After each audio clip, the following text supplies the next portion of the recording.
আমুদরিয়া news, voice of the marginal. নমস্কার, আমি বর্ণা। আমুদরিয়া নিউজে সকলকে স্বাগত। অভিযুক্ত হলেও সম্পত্তি গুড়িয়ে দেওয়ার আগে নোটিশ দিতে হবে বলল সুপ্রিম কোর্ট।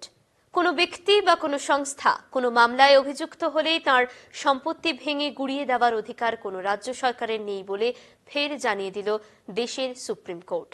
বুলডোজার দিয়ে উত্তরপ্রদেশে কয়েকজন অভিযুক্তের বাড়ি গুড়িয়ে দিয়েছিলেন প্রশাসন, তা নিয়েই মামলা হয়েছিল। সেই মামলার রায়ে একথা আগেই সুপ্রিম কোর্ট বলেছে। এবার নির্দেশিকা জারি করে দিল ভারতের সুপ্রিম কোর্ট। সেই নির্দেশে বলা হয়েছে, বেআইনি ও দখল করা নির্মাণ ভাঙার আগে 15 দিনের নোটিশ দিতে হবে, পুরো প্রক্রিয়ার ভিডিও রেকর্ডিং করাতে হবে। সরকারি জায়গায় দখল করে থাকা শুধুমাত্র বেআইনি নির্মাণগুলিকে ভেঙে ফেলা যাবে।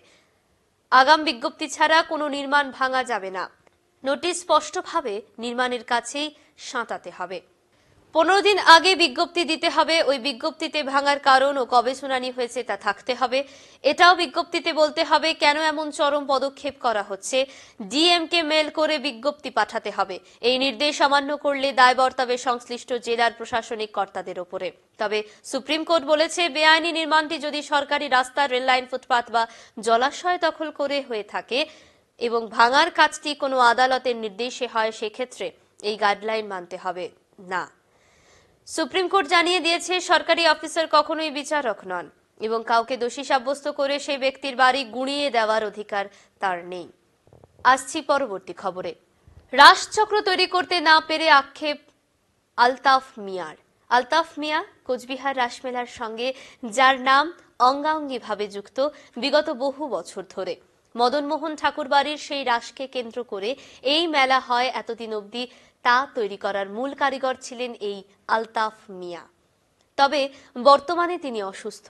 শারীরিক অসুস্থতার কারণে ঠিকমতো চলাফেরাও করতে পারেন না। অসুস্থতার কারণে গত বছর তৈরি করতে পারেনি রাসচক্র, এবছরও পারলেন না। রাসচক্র তৈরি করতে না পারায় আক্ষেপ সুর তার গলায়। আর কয়েক বছর এই কাজ করতে পারবেন না। তবে বাদশাল শরীরের ব্যামো। এইসব কথা বলতে গিয়ে আবেগে গলা ধরে আসছিল আলতাফ মিয়ার।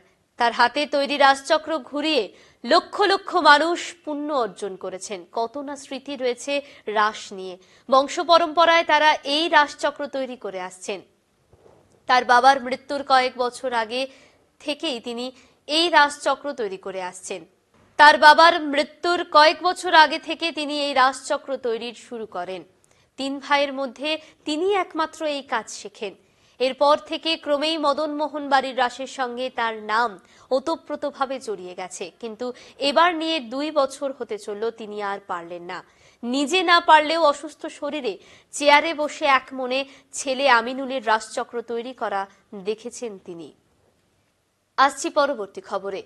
শীতের শুরুতেই পরিযায়ী পাখিদের ভিড় জলপাইগুড়ির বিভিন্ন নদীতে। এখনো শীত তেমন পড়েনি, তবে তাদের আগমন শুরু হয়েছে। শীতের মরশুম শুরু হতেই চুপিসারে আসতে শুরু করেছে নানা প্রকারের পরিযায়ী পাখির দল। জলপাইগুড়ির বিভিন্ন নদী জলাশয়ে দেখা মিলতে শুরু করেছে পরিযায়ী পাখিদের।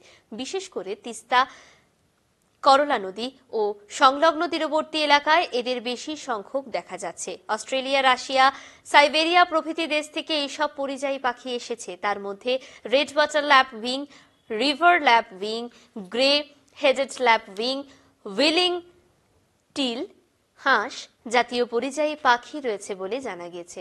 প্রতি বছরই শীতের সময় এই এলাকায় পরিযায়ী পাখি আসে।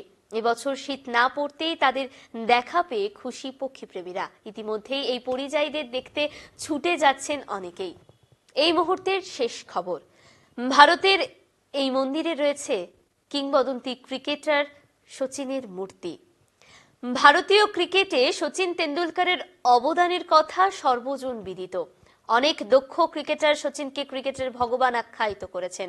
তবে এটা জানলে অবাক হবেন, বিহারের কৈমুর জেলা, যেখানে সচিন তেন্ডুলকরকে দেবতা রূপে ভক্তি করে একটি মন্দির বানানো হয়েছে। মন্দিরের ভেতরে সচিনের একটি মূর্তি রয়েছে। ভারতীয় দলের নীল রঙের জার্সিতে সচিনের হাতে শোভা পাচ্ছে 2011 সালের জেতা ওয়ার্ল্ড কাপ ট্রফি। শুধু মন্দির বানানোই নয়, তেন্ডুলকরকে সম্মান জানিয়ে সেখানে প্রতিদিন ভক্তি সঙ্গীত আরতি করা হয়। আজ এই পর্যন্তই। পরবর্তীতে ফিরবো আরো কিছু গুরুত্বপূর্ণ খবর নিয়ে। ধন্যবাদ।